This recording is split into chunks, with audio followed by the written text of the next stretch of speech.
देखिए, लोकसभा चुनाव में अब सिर्फ 9 दिन बाकी बचे हैं। भारतीय जनता पार्टी 400 पार की तैयारी कर रही है, लेकिन कांग्रेस अभी अपने अंदर के झगड़े सुलझाने में जुटी है। हालांकि हिमाचल प्रदेश में आज इस कुछ ऐसा लगा कि शायद मौजूदा सुक्खू सरकार पर से संकट के बादल कुछ छंट गए हैं।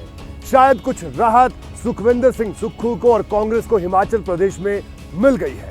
दरअसल विक्रमादित्य सिंह और उनकी मां प्रतिभा सिंह दोनों मान गए, लेकिन सवाल बड़ा है कि आखिरकार दोनों के मानने के बाद हिमाचल प्रदेश सरकार में, कांग्रेस की सरकार में ये जो शांति है, ये जो स्थिरता है, ये कितने दिनों की और मेहमान है।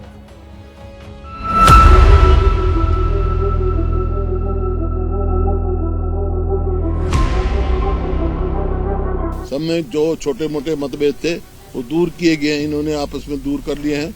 5 years there will be a Congress government and our honorable Chief Minister Sukkhu sitting adjacent to me. जो कुछ छोटी मोटी बातें थी वो हमने बैठ के सॉर्ट आउट कर ली। तो राज्यसभा चुनाव से शुरू हुई सियासी उठापटक का पटाक्षेप हो गया है। तय हो गया है कि सुखविंदर सिंह सुक्खू की सरकार चलती रहेगी। मुख्यमंत्री की कुर्सी पर अब कोई खतरा नहीं।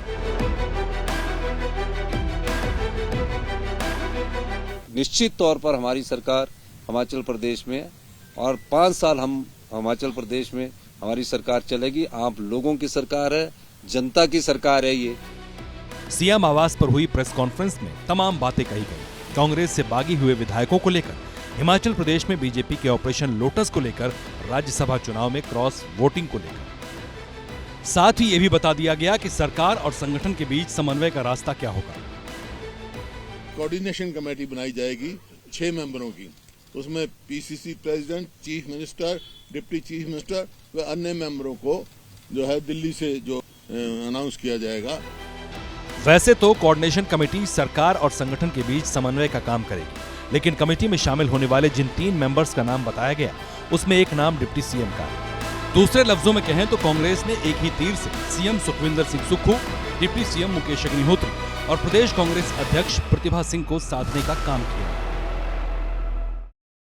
हमें बहुत दुख है और खेद है इस बात का कि हम राज्यसभा की सीट को नहीं जिता पाए। अब अगली चुनौती हमारे पास लोकसभा के चुनाव है, उसमें हमें सब एकजुट होकर पार्टी के कार्यकर्ताओं को उनका मनोबल बढ़ाकर हमने इन सीटों को जीतना है। मतलब ये साफ है कि हिमाचल प्रदेश में प्रतिभा सिंह और सुखविंदर सिंह सुक्खू गुट के बीच जो भी मतभेद थे, उन्हें अब दूर कर लिया गया है।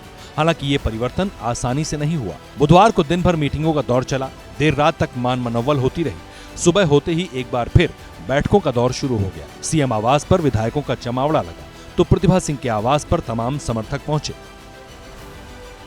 दोपहर में प्रतिभा सिंह ने अपने बेटे के साथ प्रेस कॉन्फ्रेंस कर ये भी बता दिया कि जब तक उनकी बात नहीं सुनी जाती, तब तक वो पीछे हटने वाली नहीं है। हमें बहुत दुख है और खेद है इस बात का कि हम राज्यसभा की सीट को नहीं जिता पाए। अब अगली चुनौती हमारे पास लोकसभा के चुनाव है, उसमें हमें सब एकजुट होकर पार्टी के कार्यकर्ताओं को उनका मनोबल बढ़ाकर हमने इन सीटों को जीतना है। करीब 12 बजे हुई इस प्रेस कॉन्फ्रेंस के तुरंत बाद एक बार फिर प्रतिभा सिंह और विक्रमादित्य सिंह को मनाने का सिलसिला शुरू हुआ। कांग्रेस नेता डीके शिव कुमार ने खुद प्रतिभा सिंह और विक्रमादित्य सिंह से फोन पर बात की, फिर उनसे मिलने पहुंचे। नतीजा, शाम के 4 बजते बजते सुखविंदर सिंह सुक्खू से दूरी बनाने वाली प्रतिभा सिंह और उनके बेटे विक्रमादित्य सिंह डीके शिव कुमार के साथ उनके आवास पर पहुंच गए। सीएम आवास से आई इस तस्वीर के बाद 2 दिन से चल रही आपसी खींचतान पर विराम लग गया। आगे से एक होकर लोकसभा का चुनाव लड़ेंगे और पार्टी को यहाँ से जिता के भेजेंगे। पार्टी पहले भी मजबूत थी, आज भी मजबूत है और जो कुछ छोटी मोटी बातें थी वो हमने बैठ के सॉर्ट आउट किया।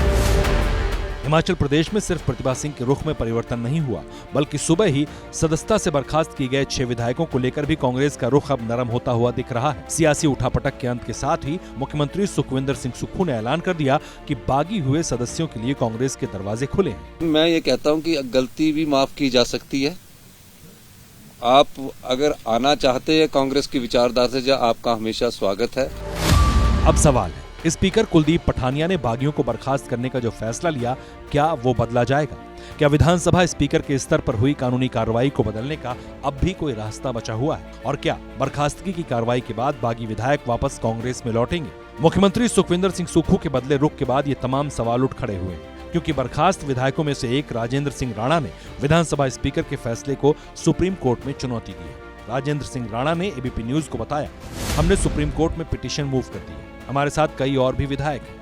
मतलब अब कांग्रेस सरकार को बर्खास्तगी के फैसले पर कोर्ट में जवाब देना होगा। इस बीच बर्खास्त हुए एक और सदस्य इंद्र दत्त लखनपाल ने फेसबुक पर पोस्ट लिखकर कांग्रेस सरकार पर गंभीर आरोप लगाए। दावा है कार्यकर्ताओं के छोटे छोटे काम नहीं हो रहे थे, राज्यसभा चुनाव के वक्त भी राय नहीं ली गई, मेरे क्षेत्र में पेयजल संकट बहुत ज्यादा है लेकिन समाधान नहीं किया गया, मुख्यमंत्री से कई बार मुलाकात की लेकिन समस्या हल नहीं हुई। ऐसे और भी आरोप बर्खास्त विधायक इंद्र दत्त लखनपाल की ओर से लगाए गए हैं।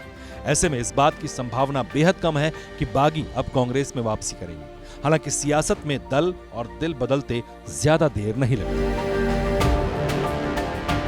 जैसे ही घड़ी का काटा दोपहर 2:30 पे आए, बबीता जी का दिल सास बहू साजिश के लिए मचल जाए। और ये है इनकी बहू, पूरे दिन ऑफिस की टेंशन हो जाए गॉन जब ये करें अपना फेवरेट शो फ्री टाइम पे ऑन। इनकी तरह आप भी देखिए अपना फेवरेट शो अपने टाइम पर और डाउनलोड कीजिए एबीपी लाइव ऐप अपने स्मार्ट टीवी पर।